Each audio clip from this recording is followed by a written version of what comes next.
Hello, good morning.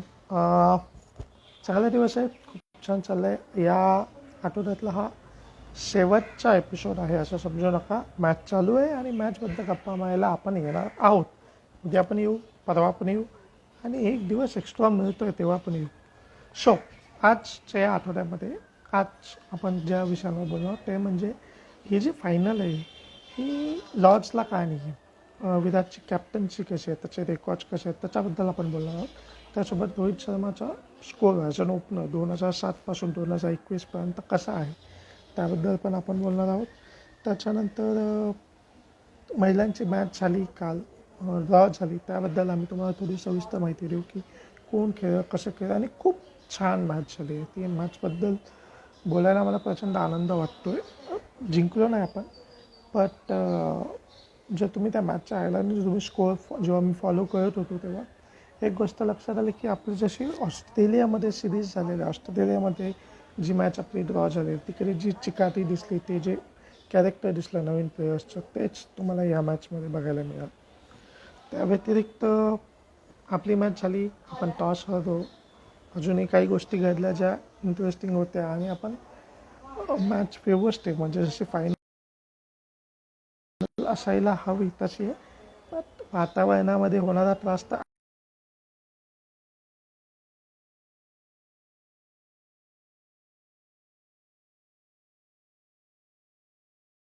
करा, subscribe करा आणि या आमच्या सोबत गप्पा मारायला कमेंटमध्ये टाकून. Hello. Hi, hi, good morning. How are you? Good morning, good morning, good morning. सगळ्या पॉईंट्स मी कव्हर केलेले आहेत बऱ्यापैकी, छानपैकी. एक दोन तुझ्यासाठी पण ठेवलेले आहेत. साऊथ आफ्रिका आणि वेस्ट इंडिजची जी मॅच चालू आहे त्याबद्दलही आपल्याला कळेल जेस करणं. सो चालू करूया आजच्या न्यूज पासून. फायनल लॉर्ड्सला का Please. नाहीये?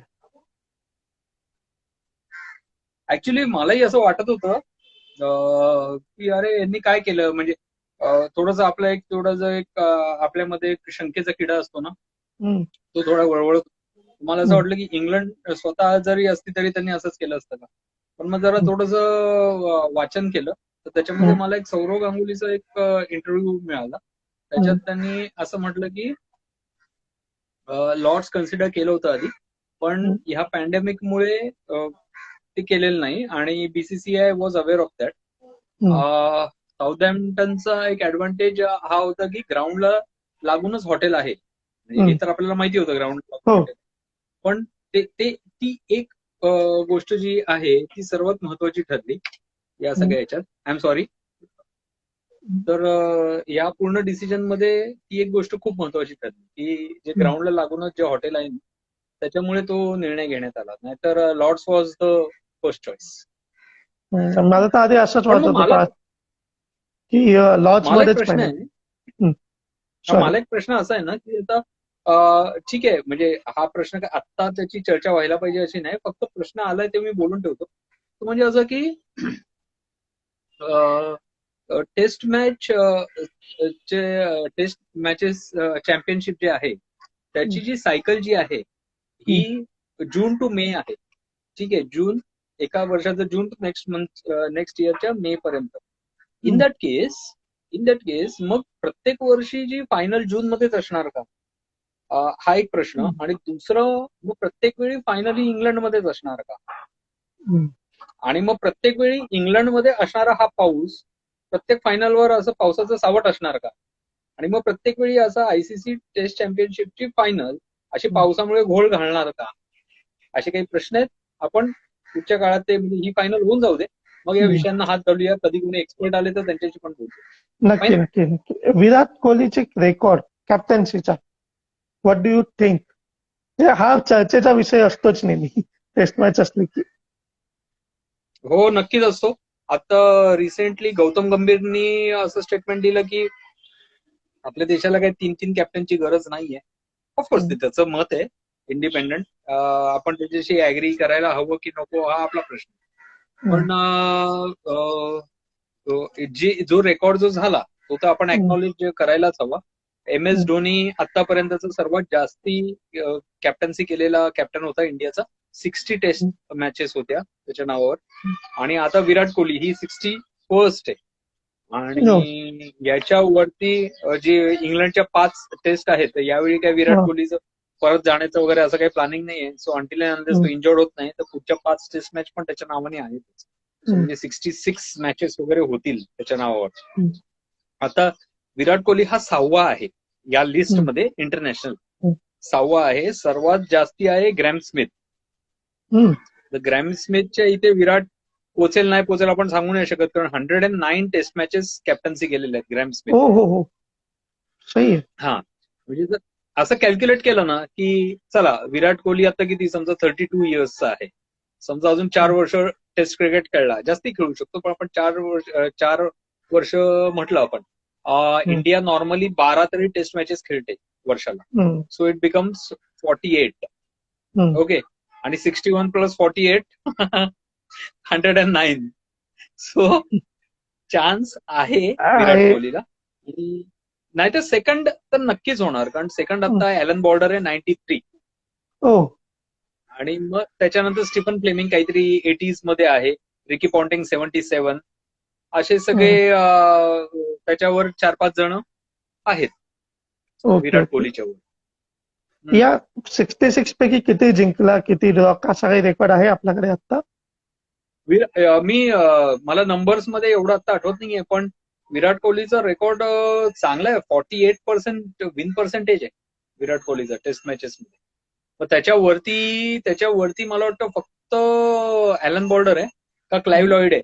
क्लाइव्ह लॉइडचे पण 70 प्लस अशा काहीतरी आहेत. तर त्याच्यावरती जो कोणी आहे तो 52% एवढंच आहे. म्हणजे या पर्सेंटेज मध्ये, विन पर्सेंटेज मध्ये विराट कोहली सेकंड नंबरला आहे, विच इज इम्प्रेसिव्ह डेफिनेटली. आणि भारतामधून पहिला असेल मग? हा, भारतामधून पहिलाच. ओके. अजून एक आहे अजिंक्य रहाणे, अजून एक काही टेस्ट मॅच हरलेला नाहीये तो, पण त्याच्या मॅचेस कमी आहेत. मुव्हिंग आहे. पण अजिंक्य राणेच्या कशा, आता अजिंक्य राणेच्या किती, ऑस्ट्रेलियातल्या 3 आणि त्याच्या अगोदरच्या 2, अशा 5 झाल्या ना. निदान रेकॉर्ड काउंट होण्याकरता निदान 10 टेस्ट मॅच तरी असायला पाहिजे. या 5 पैकी तो 4 जिंकला, 1 ड्रॉ झाली, बरोबर ना अजिंक्य राणे? बरोबर. 4 जिंकला, 1 ड्रॉ झाली.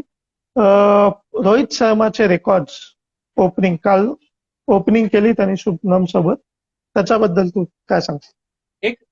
एक वेगळाच रेकॉर्ड लागला रोहित शर्माच्या नावावर. ते म्हणजे असं की आज हे टेस्ट चॅम्पियनशिप फायनल जी आहे, test championship, world test championship, मुळात ही वर्ल्ड टेस्ट चॅम्पियनशिप आपल्या क्रिकेटच्या 144 इयर्सच्या इतिहासातली फर्स्ट अशी टुर्नामेंट आहे.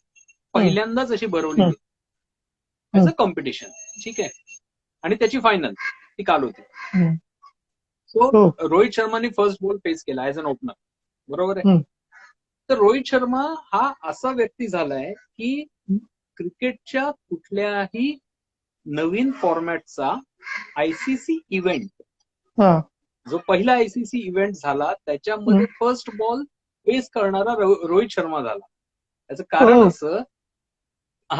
कारण असं 2007चा जो T20 वर्ल्ड कप होता, 2007चा जो साऊथ आफ्रिकेमध्ये झाला होता, त्याच्यामध्ये पहिली मॅच होती, मला वाटतं इंडिया आपण जिंकलो. इंडिया पाकिस्तानची पहिली मॅच होती, तेव्हा पण रोहित शर्मा ओपनर होता आणि फर्स्ट बॉल त्यांनी फेस केला होता. सो अनोखा विक्रम रोहित शर्माच्या नावावर लागलेला आहे. That is fun.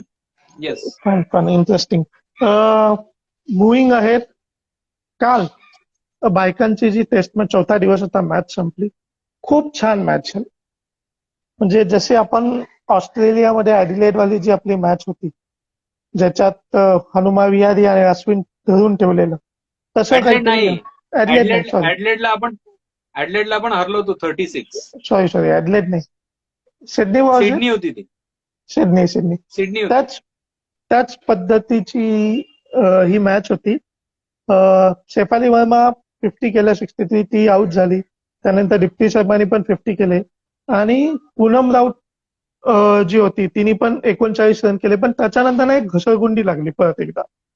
मिताली राज परत सेकंड इनिंग मध्ये फ्लॉप होती, हरमनप्रीत कौर पण फ्लॉप होती, पूजा वसरकर, शिखा पांडे. पण स्नेहा राणा ही जी बॅट्समन आहे, हिनी आणि तानिया भाटिया या दोघींनी 9व्या विकेटसाठी 100 रन्सची पार्टनरशिप. येस. स्नेह राणा नॉट आउट 80 आणि तानिया भाटिया नॉट आउट 44 आहे. आणि त्या दोघांच्या या पार्टनरशिपमुळे म्हणजे जर 5वा दिवस असता तर आपल्याला जिंकायचे पण चान्सेस कदाचित असते याच्यामध्ये.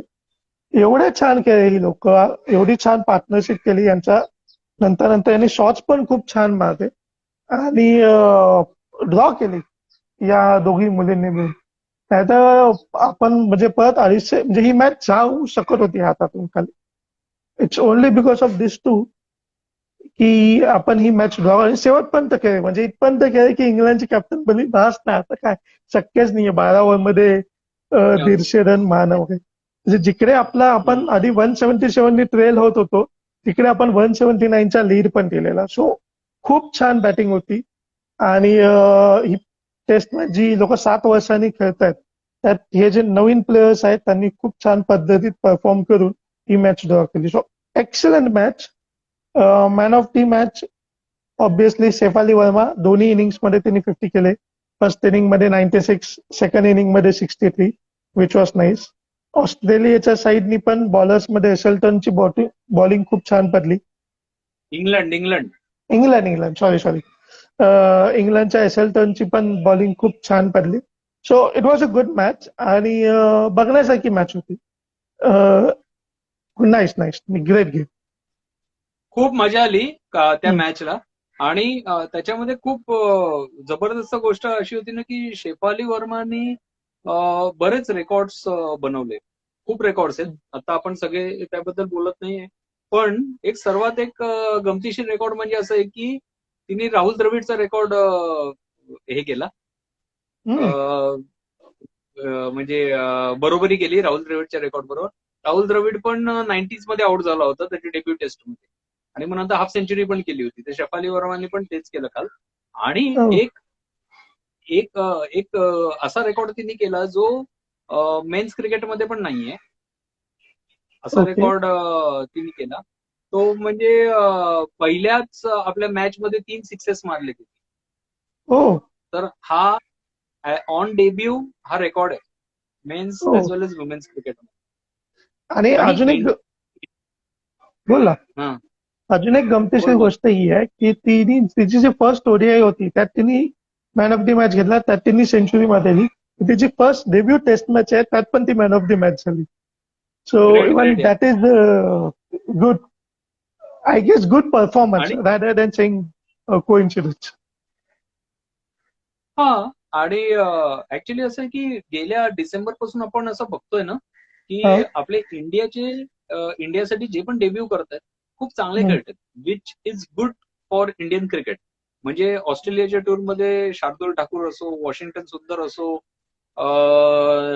नट्टू असो, असे किती जण आले, सिराज हे आले आणि त्यांनी परफॉर्म केलं. एवढं जबरदस्त. आता ह्या टेस्ट मॅच मध्ये, या वुमेन्स टेस्ट मॅच मध्ये 5 जण डेब्यू करत होते. 5. आणि म्हणजे 4 जणांनी तर खूप जबरदस्त परफॉर्म केलं. म्हणजे जशी शेफाली वर्माने 96 आणि 63 केले. त्याच्यानंतर दीप्ती शर्माचा पण डेब्यूच होता. तिने फर्स्ट इनिंगला 29 नॉट आउट केले, सेकंड इनिंगला किती केले? 54. त्या व्यतिरिक्त तिने 3 विकेट घेतल्या. त्याच्यानंतर ही स्नेह राणा, तिने फर्स्ट इनिंगला एवढं काही खास नाही केलं स्कोर, पण तेव्हा 4 विकेट घेतल्या होत्या. आणि तिने जे 80 नॉट आउट केले म्हणून ती मॅच एवढी लांब गेली, नाहीतर जाऊ शकली नसेल. नंतर जिच्याबरोबर तिने 104 रनची पार्टनरशिप केली ना, तानिया भाटिया, तानिया भाटिया पण डेब्युटंटच होती, 44 नॉट आउट केली. अच्छा, आता याच्यात एक गंमत, इंग्लंड अच्छा, पूजा वस्त्रकर जी होती आपली, तिने फक्त, तिला नाही परफॉर्म एवढं करता आलं, फक्त 1 विकेट तिला मिळाली. आणि दुसरं म्हणजे इंग्लंडसाठी पण सोफिया डंकली तिने डेब्यू केला. 1 डेब्यू होता. कारण आपल्याकडे डेब्यू जास्ती होते कारण 7 वर्षानंतर खेळत होते, तर बरेच खेळाडू गाळले गेले त्याच्यामध्ये. इंग्लंड आणि ऑस्ट्रेलिया रेग्युलर टेस्टचेच खेळतात. सो सोफिया डंकलीने डेब्यू केला आणि she also scored 74 not out. Nice. हा, येस, नाईस. सो आणि सर्वात गंमत म्हणजे की आपण पण एवढं बोलतोय, इतर सोशल मीडियामध्ये पण इतकं बोललं जातंय, तर वुमेन्स क्रिकेटबद्दल आणि ते देखील टेस्ट मॅच बद्दल एवढं बोललं जातंय हे खूप जास्त महत्वाचं आहे. हम्म. माझ्या मते जो राहुल द्रविडने जो डेब्यू केलेला इंडियासाठी टेस्ट, तो पण इंग्लंडमध्येच केलेला होता ना ताई? Yes yes absolutely. त्यांनी आणि सौरव गांगुली दोघांनी चक्री इंग्लंडमध्येच केलं हो, होतं. लॉर्ड्सलाच होतं आय गेस त्याची 96 इनिंग बहुतेक. So hmm. Nice coincidence. Indian women's cricket team strong होते, चांगली होते आणि लोकांचाही इंटरेस्ट आता त्याच्यात वाढत चाललेला आहे, which is a good thing. Moving ahead to world test championship final. Toss ठरतो आपण, but what do you think? पाऊस आणि वेदर यांचे नाटकं सोडून सर्वात पहिली गोष्ट म्हणजे मी तुला म्हटलं होतं अडकला अडकला की अडकला. टॉस आला का?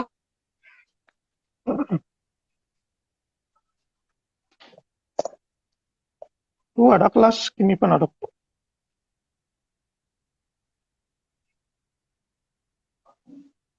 हॅलो, आवाज तरी येतोय का? अरे मीच तरी आहे, तू अडकतोय. जरा का वायफायचं स्पीड बीड वाढव मस्त. अजूनही आवाज पण येत नाहीये का? आवाजही येत नाही.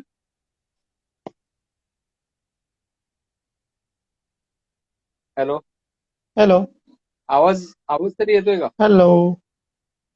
हा नाही, आवाज तरी आवाज येतोय का? एकदम आत्ता आला, बट फक्त ती चक्री फिरते आणि तू एकदम खूप पिक्सेलेटेड दिसतोयस. ओके, आता थोडा नीट दिसतोयस. ठीक आहे. तर हा टॉस जो आहे ना, तो आपण बरं झालं हरलो. मला वाटतं मी तुला म्हणजे शोवर नसेल, पर्सनली मी तुला म्हटलं होतं की टॉस हरलो तर उलट बरंच आहे, चांगली गोष्ट आहे. कधी कधी असंही असतं. सो विराट कोहली पण बोलला होता की आम्ही जर टॉस जिंकलो तर आम्ही बॉलिंग घेणार. आणि त्या दिवशी आपण शोवर बोललो होतो की शेन बॉन्डनी अशी स्टेटमेंट दिली होती की जर न्यूझीलंड टॉस जिंकली आणि त्यांनी इंडियाला बॅटिंग दिली तर त्याचे वरचे 4-5 फटाफट उडवणार. तसं काही झालं नाही. शेन बॉन्ड बाबा तुझी भविष्यवाणी फुकट घेतली, चालली नाही. सो ते टॉस जिंकून विशेष काही उपयोग झाला नाही न्यूझीलंडला. आणि दुसरी गोष्ट म्हणजे त्यांची स्ट्रॅटेजी आहे ती काय मला एवढी विशेष समजलीच नाही. म्हणजे त्यांनी ठीक आहे, आपली जी स्ट्रेंथ आहे त्याप्रमाणे आपण खेळावं, पण तरी सुद्धा एक व्हरायटी म्हणून एक स्पिनर हवा होता. आणि गेल्या काही वर्षात असं झालंय की आपण स्पिनर समोर, जरा बाहेरच्या स्पिनर समोर, विशेष करून तो लेफ्ट आर्मर असेल तर आपण नांगी टाकतो. असा जरा आपला थोडासा रेकॉर्ड झालेला आहे. इव्हन साऊथहॅम्प्टनला पण जसं कालच परवा सांगितलं की मोईन अलीनी 9 विकेट घेतल्या होत्या या ग्राउंडवर आपल्या अगेन्स्ट. त्यामुळे मी जेव्हा त्यांची टीम बघितली आणि जेव्हा त्या ग्रँडपाला बघितला, मला खूप आनंद झाला. खूप आनंद झाला मला. कारण ना अयाज पटेल होता, इजाज पटेल होता आणि ना मॅट हेनरी होता. ते दोघंही नव्हते. भले त्या ग्रँडपानी चांगली बॉलिंग टाकली, त्यांनी काय वाईट बॉलिंग नाही टाकली, पण तो काय असा म्हणजे म्हणजे तो एखाद दुसरं विकेट घेऊ शकतो, असं काय ताबडतोड नाहीये. कळलं ना? आणि सर्वात म्हणजे काल थोडेसे वेवर्ड होते सौदी आणि बोल्ट दोन्ही. तर त्याच्यावर येऊया आपण. पण त्यांची जी स्ट्रॅटेजी होती ना, ती खरंच एकदम जरा थोडीशी, मला वाटतं ते अंडर प्रेशर होते. कारण जास्ती करून सगळे लोक बोलत होते न्यूझीलंड फेवरेट आहे, सगळे बोलत होते. हा नाही, तू दिसत नाहीयेस, रिकनेक्ट होतोयस, आवाज मध्ये मध्ये जातोय. आता झालं थोडं नीट, but yet it's looking very pixelating. Okay. So Michael बुंगली पासून सगळेजण तेच बोलवते न्यूझीलंड फेवरेट आहे. मला वाटतं त्यांना थोडंसं प्रेशर आलं या गोष्टीचं. आणि सुरुवातीला म्हणजे तुला जर आठवत असेल 2003चा वर्ल्ड कप, 2003चा जो आफ्रिकेमध्ये जो वर्ल्ड कप होता त्याच्यामध्ये इंडिया वर्सेस ऑस्ट्रेलिया होती final. Through out the tournament खूप जबरदस्त खेळली होती इंडिया, खूप सुंदर खेळली होती. आणि त्याच्यानंतर फायनल मध्ये गेल्यानंतर झहीर खानची ती फर्स्ट फायनल होती, वर्ल्ड कप फायनल.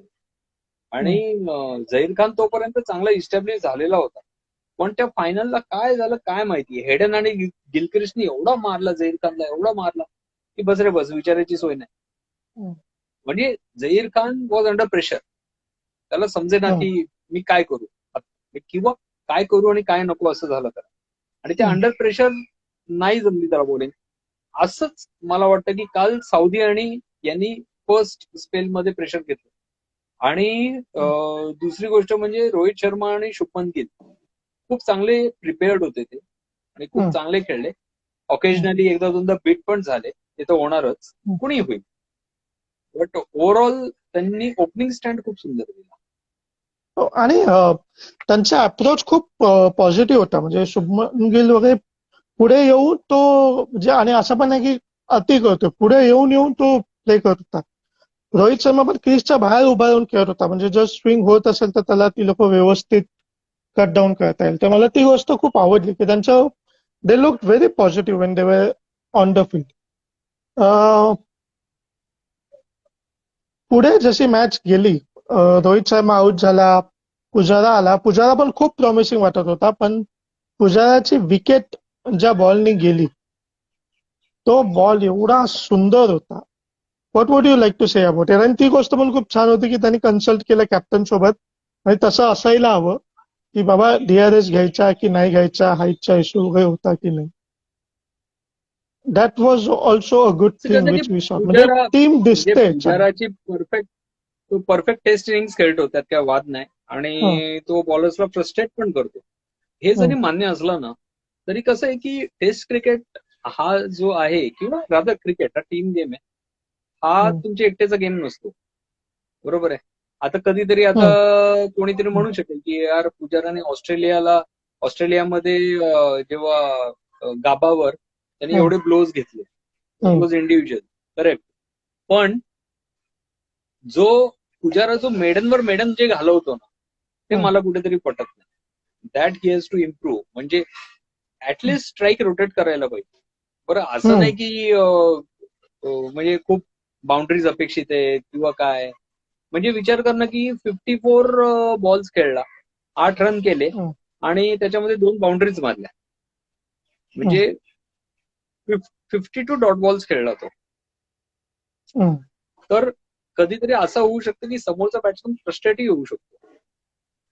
नुसतं एका एंडने नुसतं टुकू तर 4-6 मारावं अशी अपेक्षा नाहीये, पण ऍटलिस्ट स्ट्राईक रोटेट करणं गरजेचं. ऍब्सोल्युटली. आणि होतो समोरचा बॅट्समन फ्रस्ट्रेट होतो. आपण पण कधी कधी बघून कंटाळा येतो, आधी काढ ना की एकतरी. पुजारा आउट झाल्यानंतरच लगेच विराट कोहली नाही, पुजारा आउट झाला होता की मला आठवत नाही, बट एक थोडीशी कॉन्ट्रोवर्शियल अशी गोष्ट झाली की विराट कोहलीच एक बॉल लेग साईडने गेला, तो खेळायला गेला, बॉल न लागता विकेट किपरच्या हातात गेला. आणि अपीलचं एवढं हे नव्हतं. अंपायरनी सरळ थर्ड अंपायरला विचारलं. सो हा एक ऍक्च्युअली चर्चेचा विषय आहे की अंपायरनी काहीतरी डिसिजन दिलं असतं आणि मग कोणी डीआरएस घेतला असता, तो गोष्ट वेगळी होती. काय झालं एक्झॅक्ट? नाही, याच्यात खरं सांगायचं तर म्हणजे प्रथम दर्शनी आपल्याला वाटतं, because we are supporting India, so प्रथम दर्शनी आपल्याला तसं वाटतं आणि आपण नॉर्मली अंपायरला पटकन शिवाय पण घालतो. कालची जी केस होती ना, इट वॉज जस्टिफाय. म्हणजे सिच्युएशन काय झाली मी सांगतो की लेग साईडला गेला, अपील झाला ना. सोशल मीडियावर काय होतं की अपीलच झालं नाही आणि अंपायरने हे केलं. नाही, असं नाही झालं. ट्रेंट बोल्ट खूप आग्रही होता रिव्ह्यू घेण्यासाठी, कळलं का. अपील झाला. आता डीआरएस कधी घेणार? जर अंपायरनी तुमच्या विरुद्ध डिसिजन दिला तर डीआरएस घेणार. ओके, इथे डीआरएस घेण्याची गरज नव्हती, कारण अपील केलेला होता फिल्डिंग साईड. बॉलरनी जरी अपील केला, तू बघ आता रिप्ले आहेत अजून त्याचे युट्यूबवर किंवा हॉटस्टारच्या याच्यावर रिप्ले आहेत त्याचे. तर यांनी अपील केला हम्म. आणि अपील केल्यावर अंपायरने सॉफ्ट सिग्नल दिलेला होता त्याचा. पण जेव्हा अंपायरला डिसिजन द्यायचा आहे, पण जर त्याच्या मनात डाऊट आहे, तर अंपायरला पूर्ण अधिकार आहे की थर्ड अंपायरचा सल्ला घेण्याचा.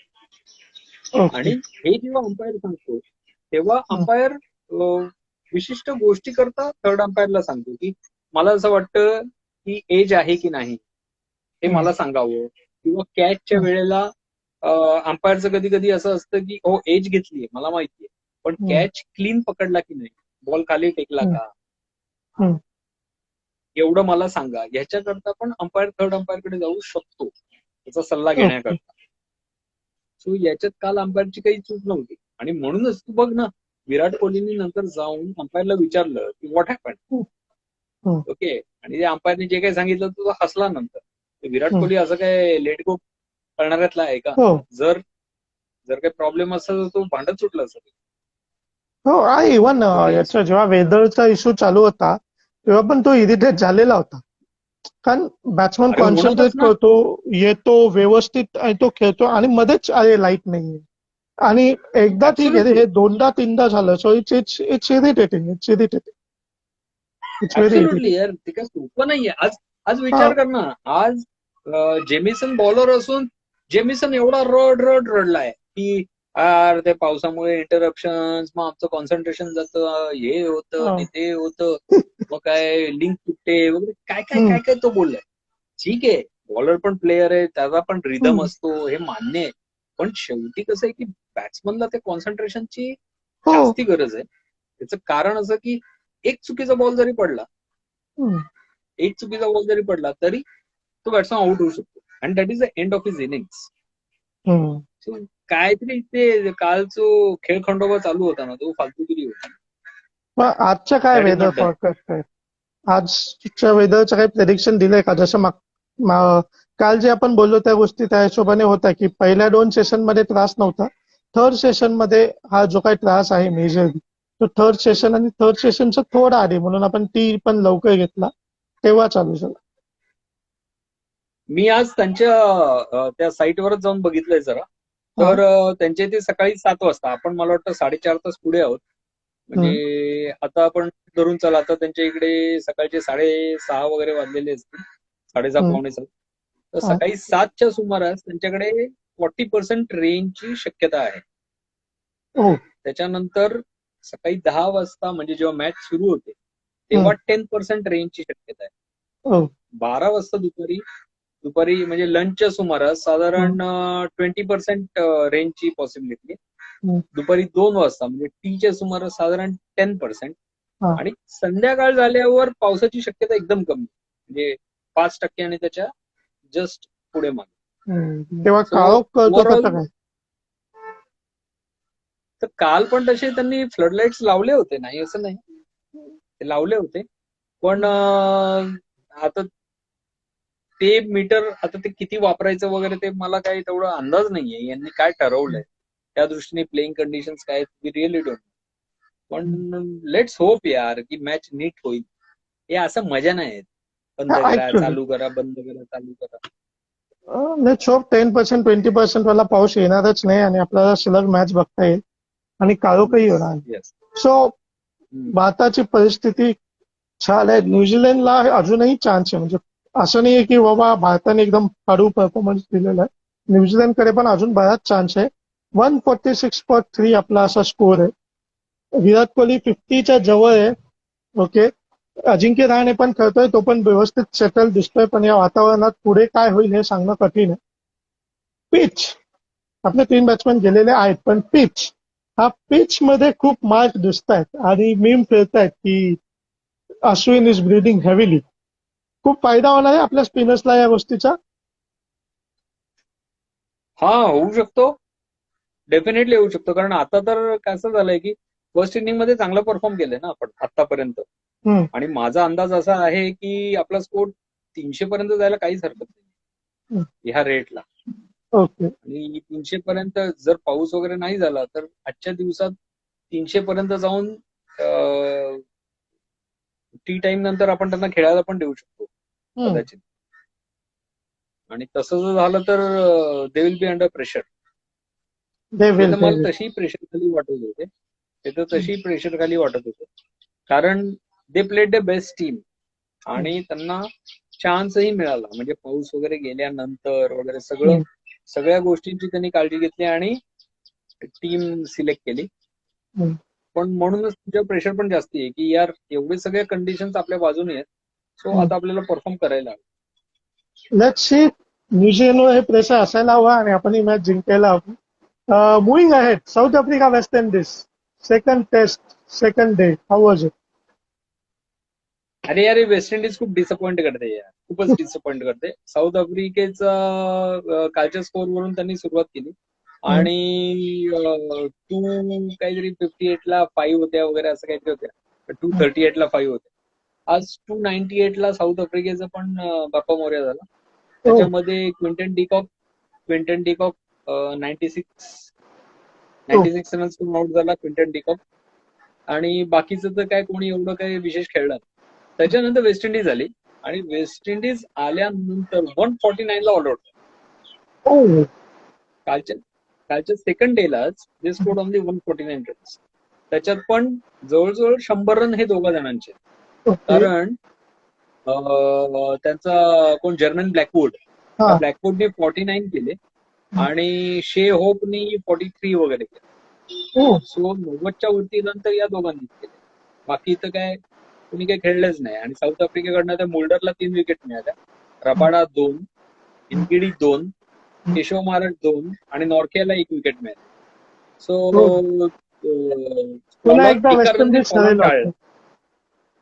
आणि वेस्ट इंडिजनी एका रननी फॉलो ऑन टाळला only because of 1 run. Great. So आणि आपल्या आता इकडे पण मला वाटतं पावसाने होऊ शकतं आजच्या दिवसात वेस्ट इंडिज उरकून टाकतील. बस झालं, कंटाळा येईल. सो इकडे पण पावसाळ्याने थोडा अडथळा आणलेला आहे. आपल्या गप्पा छान झालेल्या आहेत. पुढच्या आठवड्याभरात म्हणजे उद्या आणि परवा तर आपण भेटूच, कारण भारताची मॅच चालू आहे. पुढच्या आठवड्याभरात तुम्हाला काय Yes. बघायला मिळतं हे आम्ही तुम्हाला रविवारी सांगतो म्हणून आज सांगतोय. 23, 24 आणि 26ला इंग्लंड आणि श्रीलंकाच्या T20 मॅचेस तुम्हाला बघायला मिळतील.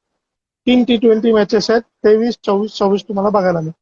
त्यासोबत 26 आणि 27 जूनला ही जी वेस्ट इंडिज साऊथ आफ्रिकाची आता टेस्ट मॅच चालू आहे त्यांच्या पण T20 मॅचेस आहेत. 5 आहेत.